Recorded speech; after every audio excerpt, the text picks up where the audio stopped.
दिल्ली का तिमारपुर इलाका। तारीख 6 अक्टूबर 2025। सुबह के 3 बज रहे थे जब एक जोरदार धमाके ने पूरी गली को हिला दिया। धुआं गायब हुआ तो कमरे के अंदर का मंजर कुछ रूह कांप देने वाला था। किताबों के ढेर के बीच एक जली हुई लाश और उसके बगल में एक फटा हुआ सिलेंडर। सबको पहली नज़र में यही लगा कि ये कोई हादसा है। यूपीएससी का स्टूडेंट रात भर पढ़ाई कर रहा होगा और अचानक ये हादसा हो गया।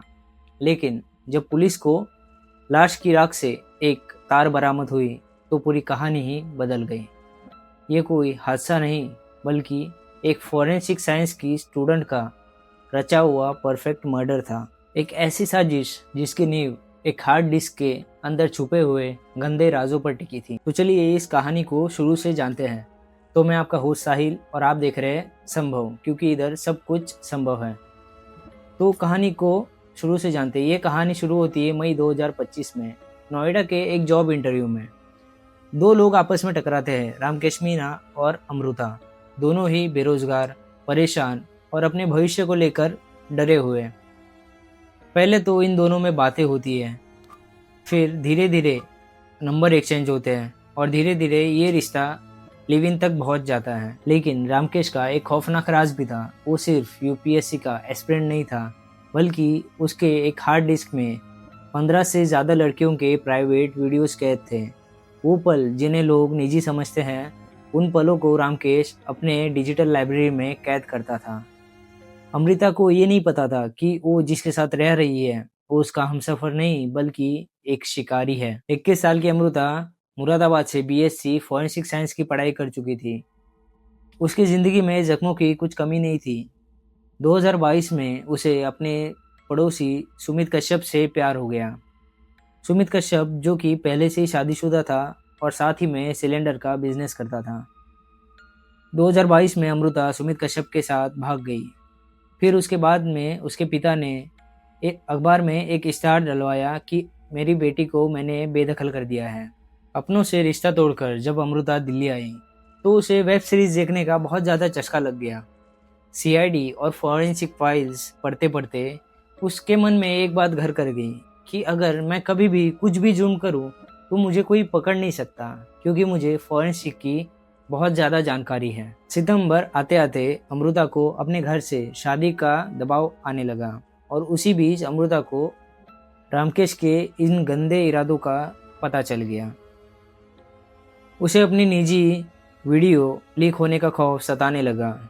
उसने रामकेश को कहा कि मेरी वीडियोस डिलीट कर दो। रामकेश ने हाँ तो कहा, लेकिन उसने डिलीट नहीं किया। यही वो पल था जब अमृता का डर धीरे धीरे नफरत में बदल गया। फिर अमृता ने अपने पुराने प्रेमी सुमित को अपने पास बुला लिया। सुमित जिसके पास सिलेंडर का नॉलेज भी था और रामकेश को रास्ते से हटाने का मोटिव भी।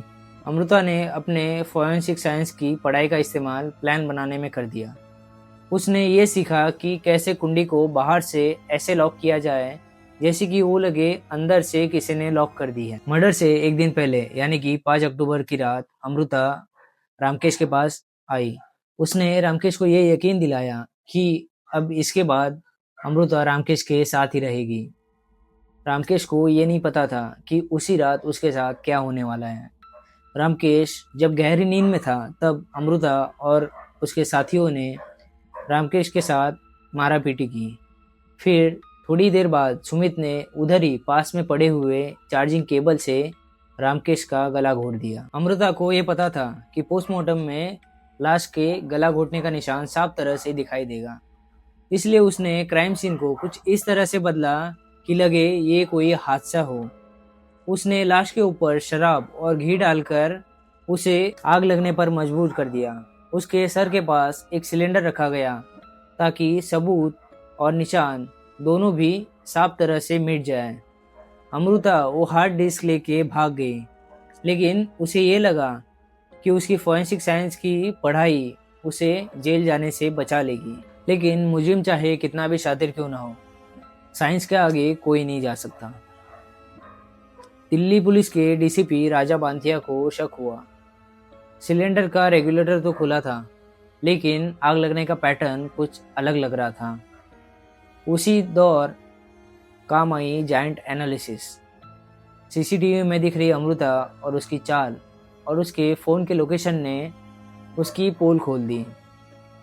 जिस फॉरेंसिक साइंस को वो अपना हथियार बना के ये सब कुछ कर रही थी, उसी साइंस की वजह से वो अभी सलाखों के पीछे है। दोस्तों, आज की ये कहानी एक सबक है।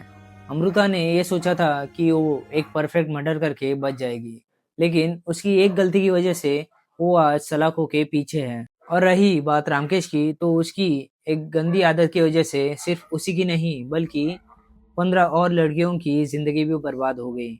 इस कहानी में आपको सबसे ज़्यादा चौंकाने वाली बात क्या लगी, ज़रूर बताइए। और ऐसी ही क्राइम स्टोरीज देखने के लिए मुझे सब्सक्राइब कीजिए।